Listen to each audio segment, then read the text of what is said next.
motorcycles is telling me I need to go. I think I'll get a shovel head fired up. Go for a putt today. There she is. One RingRat 250 by Stevens Aeromodel control line. So I'll start with the wingtip. There's a little piece of plywood in there I glued down with a blind nut, as you can see. I got this, well, wife really loves the color of this thing. She calls it teal. Yeah, and that's that light iron-on covering for micro models. I was going to use light span, but this one I'll just use the iron-on shit. It's faster. So what that blind nut all about anyway is instead of, there's a slot underneath this bowed piece here. It's you're supposed to put a couple of quarters in there. So he told me the plans tell you roughly what the quarters weigh. So I weighed a couple of lead weights on my scale to get the same weight, so I could have an adjustable tip weight. So I just used some scrap balsa and followed the contour of the. This is all stock.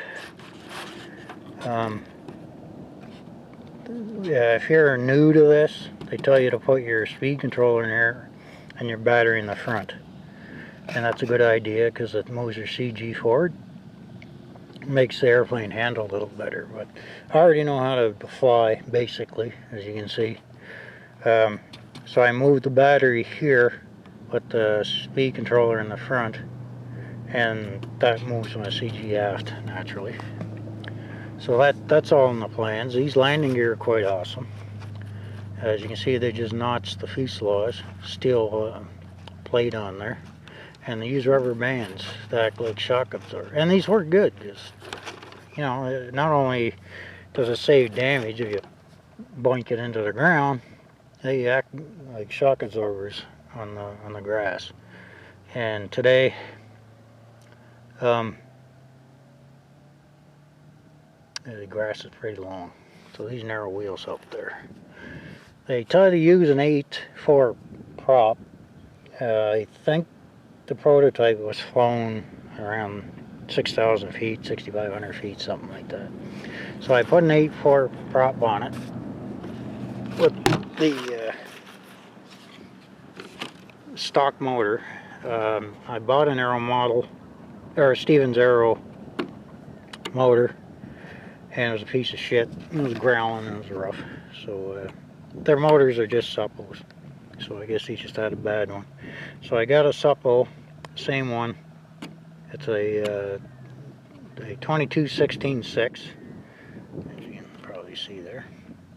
And it's a 2200 kilovolt motor. So it honks right along because you're using a 2-cell.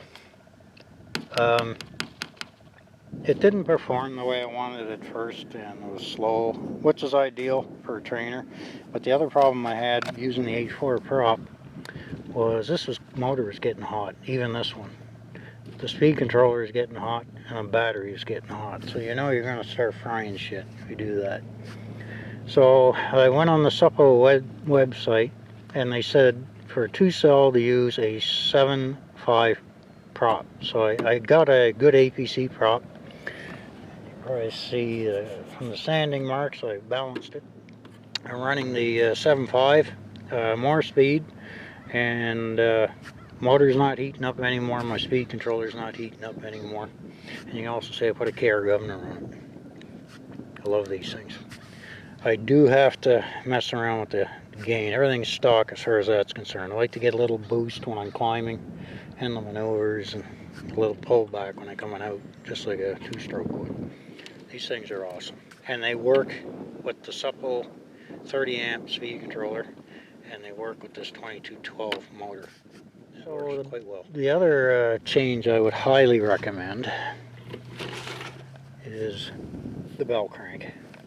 The one that comes with it's pretty much the same as the SIG bell crank I used, but the main difference is the bell crank that comes with it pivots on the screw, so it's grinding away on the threads in the screw. So sooner or later it's going to get sloppy, and on top of that it's probably just going to wear itself out in no time.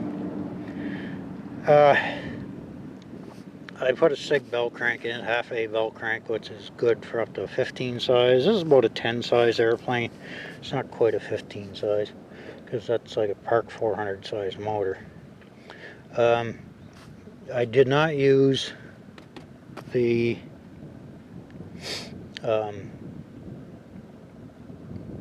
easy connector for the push rod on this one like I did on my RingRat 100. I put a Z-bend in the push rod, and I put a bend here for any adjustments. You can increase or decrease that. Fortunately, this one was so close, I just tweaked it a bit with the handle. So far, I put the push rod on the inside hole. I made a nice little barrier or framework down here to get the covering, something to stick to. The way I had in the plans, the rib is the same thickness as the fuse, so you pretty much have to cover the wing first, then put it on like an earth. I added this thin ply for the covering to stick to. So what else did I change? I may take that and put it on the outside, because I'm finding I'm getting cocky. Might need some more throw, but I still got an inside hole to go on the horn. I used the horn, I think it's a Dubro horn. It works great. I don't think I made any other changes other than that. So the big changes I made, and I highly recommend you put a tip box, a weight tip box in. Nothing fancy. So I just put this stuff in for something for the covering to stick to. Get a KR governor or different type of, or any kind of governor that'll allow you to set your motor up good, because this airplane does fly good enough where you want to have some nice inputs on it. I used braided lead outs because I actually took a little care in this airplane. I didn't use solid lead outs on it. I didn't put in the offset in the rudder, which is a habit I've gotten into because the guys that are walking around trophies are saying you don't need it. Although I do glue it on a bit of an offset. I think if I did this again, I might be tempted to put the offset in the rudder.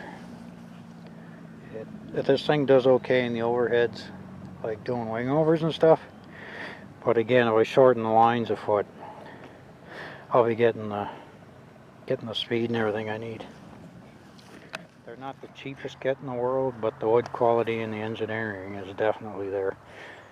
And it goes together like a dream. Everything has got a slight interference fit, and you get awesome glue joints with it.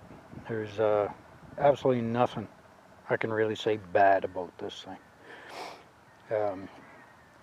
The few things I did do are just improvements.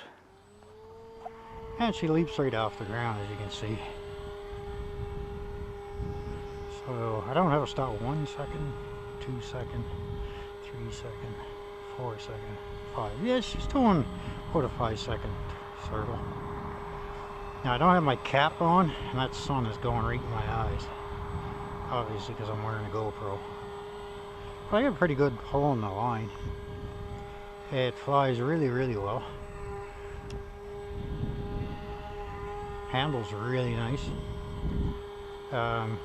I just finished flying the RingRat 100, and I forgot how twitchy half A size airplanes are.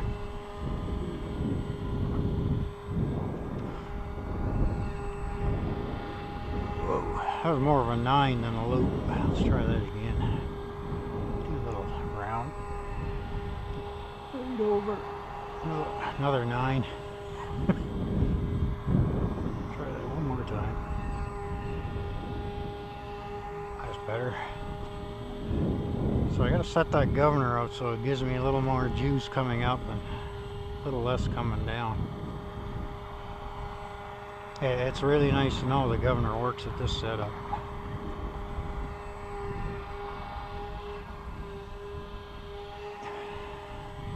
Yeah, and that was definitely a beginner's lazy 8. Let's try that again, a little bigger. It's called Ground Shy. This is a sweet little flying airplane. They tell you to use the SIG handle, the half A handle, which would work. But I'm using I think I got this from Brodak.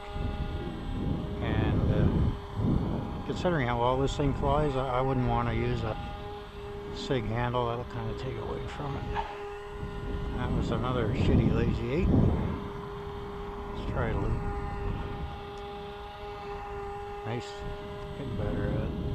The wind is starting to come up, so she's got a decent pull on her.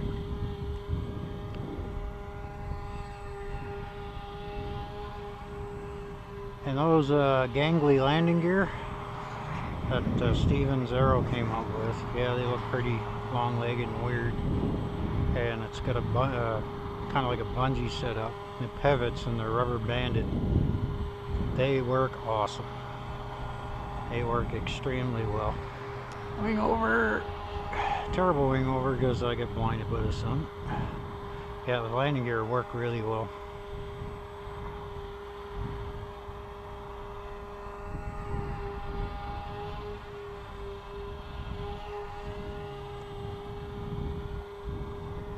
I like filling lazy 8, especially with this airplane.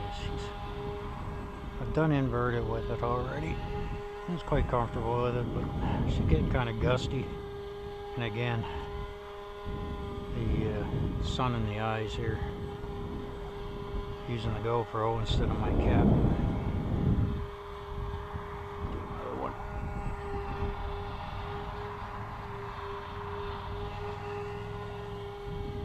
It's actually quite smooth, this airplane. It's got a nice fat airfoil on it.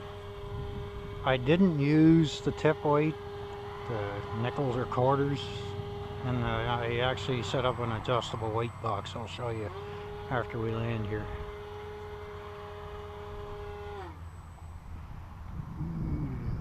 She quit just right, so we can bring her home here. Whoa. That's the first time it ever nosed over. The grass here is quite long, so